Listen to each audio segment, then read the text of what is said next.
Good morning, students. Today we will discuss chapter 6, that is Media and Communication Technology.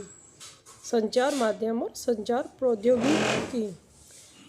संचार media व संचार अध्ययन संप्रेषण संभवतः एक ऐसा महत्वपूर्ण क्षेत्र है जो कि किशोरों के विकास में लगभग सभी जो डायमेंशंस हैं उनको प्रभावित करता है। इस पार्ट में हम यही देखेंगे कि संचार माध्यम और संचार अध्ययन कैसे हमारे दैनिक जीवन का अभिन्न अंग बन गए हैं और किस तरह से यह हमारे जीवन की गुणवत्ता को बढ़ाने में सहायता करते हैं। तो चलिए स्टार्ट करते हैं। तो स्टूडेंट, सबसे पहले हम देखेंगे कम्युनिकेशन मीन्स संचार। What is communication?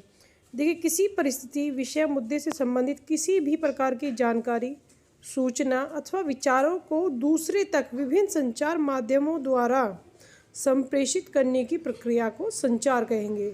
या संचार दो या दो से अधिक व्यक्तियों के बीच तथ्य, विचार, सोच और सूचनाओं का मौखिक, लिखित और संकेतों या मुद्राओं के माध्यम से आदान प्रदान की एक प्रक्रिया है, एक प्रोसेस है। तो यही हमारा कम्युनिकेशन है। Students, now we will discuss about elements of communication process. इस संचार के तत्व, इसके आपके जो तत्व होते हैं वो सेंडर होता है, रिसीवर होता है, मैसेज होता है।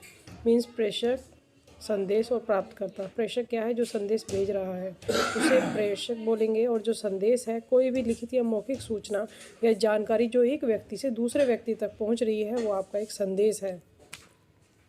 और प्राप्तकर्ता है, जो संदेश प्राप्त कर रहा है उसे प्राप्तकर्ता कहेंगे। तो आमतौर पर संचार को तब पूरा समझा जाता है जबकि प्राप्तकर्ता संदेश को समझ सके और उसकी प्रतिक्रियाओं पर वह व्यक्त कर सके।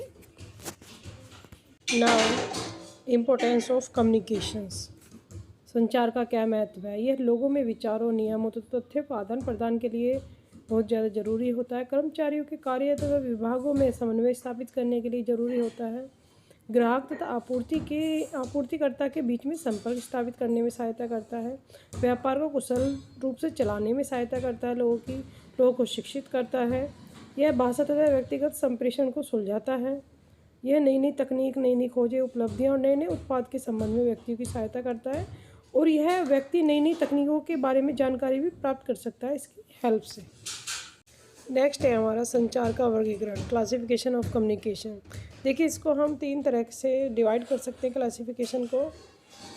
फर्स्ट है पारस्परिक क्रियाओं के आधार पर वर्गीकरण, संचार के स्तरों के आधार पर वर्गीकरण, संचार के साधन अथवा विधि के आधार पर वर्गीकरण। तो अब हम इन्हें थोड़ा सा डिटेल में देखेंगे। जो पारस्परिक क्रिया के आधार पर वर्गीकरण है वो 2 तरह से है, एक तरफा संचार और 2 तरफा संचार। तो स्टूडेंट, फर्स्ट है हमारा वन वे कम्युनिकेशन मीन्स एक तरफा संचार। एक तरफा संचार में क्या होता है? जो प्राप्त करता है वो सूचना प्राप्त तो करता है पर सेंडर को बदले में कुछ लौटा नहीं पाता है और तत्काल कोई प्रतिक्रिया नहीं दे पाता है, रेस्पॉन्स नहीं कर पाता है। इसमें भाषण, व्याख्यान, प्रवचन, रेडियो, संगीत सुनना, टेलीविज़न पर कोई भी मनोरंजन कार्यक्रम देखना, वेबसाइट पर सूचना ढूंढने के लिए इंटरनेट का प्रयोग करना आदि इसके एग्जाम्पल होते हैं। 2 तरफा संचार, टू वे कम्युनिकेशन, यह 2 या 2 से अधिक व्यक्तियों के बीच में होता है। इसमें एक दूसरे से संप्रेषण करने वाले सभी पक्ष एक दूसरे के मत, विचार, सूचना आदि का आदान प्रदान मौखिक, लिखित या सांकेतिक रूप से करते हैं। मोबाइल फ़ोन पर बात करना इसका भी एग्जाम्पल हो सकता है।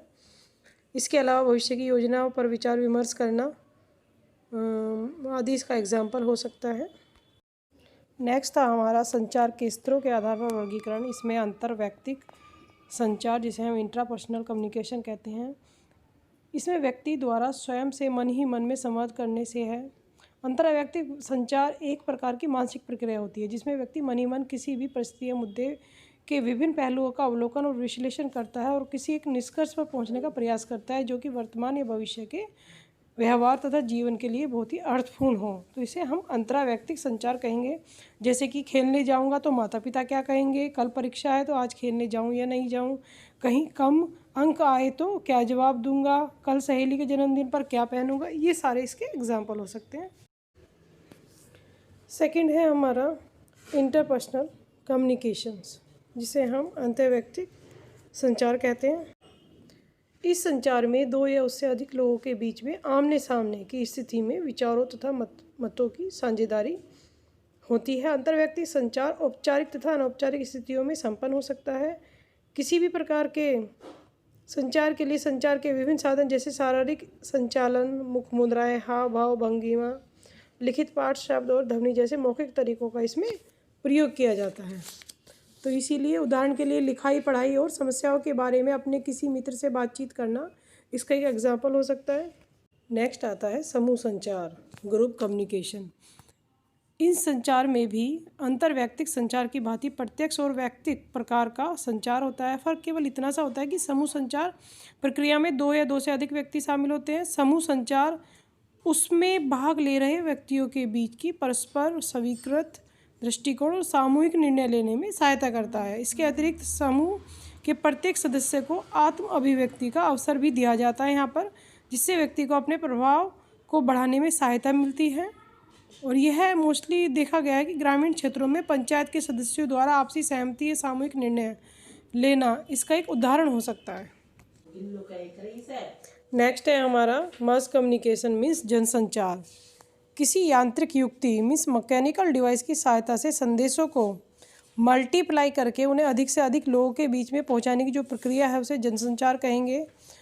और वर्तमान समय में हम देख भी सकते हैं रेडियो, टीवी, इंटरनेट, अखबार, पत्रिकाएं इत्यादि इसका एक एग्जाम्पल है। स्टूडेंट, हमारा लास्ट में रहेगा अंतरा संस्था संचार और दूसरा रहेगा अंतः संस्था संचार। देखिए, अंतरा संस्थागत और अंतर संस्थागत संगठनों में विभागों अथवा संस्थाओं के बीच संचार नहीं होता, बल्कि इन संस्थाओं में कार्य करने वाले व्यक्ति ही एक दूसरे को से संचार करते हैं। अब हम देखेंगे संचार के साधन अथवा विधि के आधार पर संचार के साधनों का कैसे वर्गीकरण करेंगे। शाब्दिक या मौखिक संचार, गैर शाब्दिक संचार। तो स्टूडेंट्स, संचार के जो साधन है वो 2 टाइप के होते हैं, वह मौखिक संचार और गैर शाब्दिक संचार। देखिए, जो शाब्दिक की अगर हम बात करें तो इसे हम वर्बल कम्युनिकेशन कह रहे हैं। जब 2 या 2 से अधिक लोगों के बीच में संचार के लिए मौखिक रूप से बोले गए शब्दों और वाक्यों के उच्चारण को मौखिक या शाब्दिक संचार कहेंगे। इसमें बोलना, गाना, भाषण देना, फ़ोन पर बातचीत करना आदि इसके एग्जाम्पल हो सकते हैं। गैर शाब्दिक संचार, इसमें क्या होता है, यह एक संचार की ऐसी विधि है जिसमें बिना शब्दों का प्रयोग किए हुए मात्र शारीरिक हाव या भाव एवं संकेतों के द्वारा एक दूसरे तक अपनी बात या जानकारी या संदेश पहुंचाए जाते हैं। विभिन्न प्रकार के शारीरिक हाव भाव, मुख मुद्राएं, स्वभाव, भाव, भंगिमाएं आदि इसके एग्जाम्पल हो सकते हैं। इसके अतिरिक्त आपने देखा होगा टेलीविज़न पर मूक बधिरों के लिए प्रसारित होने वाले जो समाचार या कार्यक्रम हैं वो भी इसके एग्जाम्पल हो सकते हैं। तो स्टूडेंट्स, लास्ट हमारा क्लासिफिकेशन है इंद्रियों की संख्या के आधार पर संचार का वर्गीकरण, एक से अधिक इंद्रियों से काम लेने के आधार पर।